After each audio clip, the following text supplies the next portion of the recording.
What happens during sensory deprivation? Have you ever wondered what happens when your senses are cut off from the world?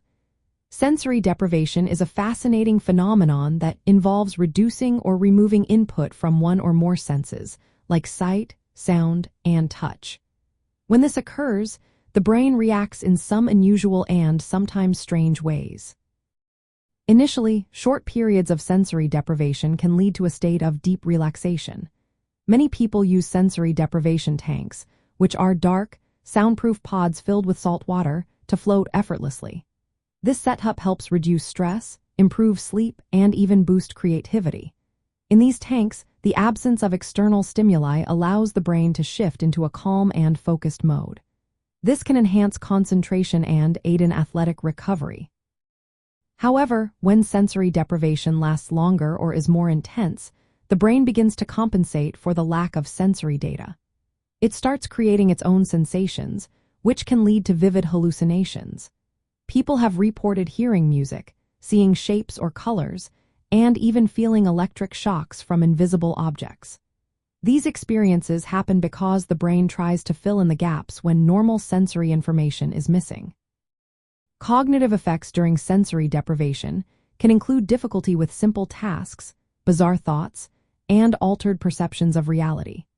In the 1950s, some experiments showed that participants placed in isolation with all senses blocked often experienced psychological distress and could break down within a couple of days. The brain's craving for stimulation can lead to heightened internal activity, which can sometimes feel overwhelming. Interestingly, the intensity and type of hallucinations can vary based on a person's predisposition to anxiety or hallucinations. Even healthy individuals can start experiencing perceptual disturbances after just a few minutes in a sensory deprivation environment.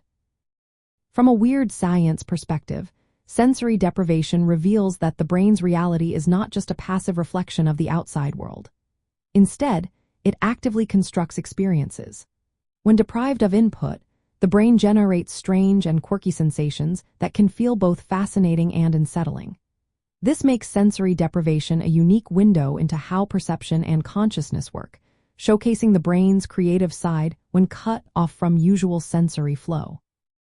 In practical terms, controlled sensory deprivation is used today for relaxation and creativity, as well as in athletic training to speed recovery and improve mental focus. However, its darker side has been used as a form of psychological torture, highlighting how the absence of sensation can disrupt the mind profoundly. During sensory deprivation, the brain initially relaxes but soon begins to produce its own sensory experiences. This leads to hallucinations, altered thoughts, and sometimes distress, showcasing the brain's quirky and mysterious ways of coping with sensory silence.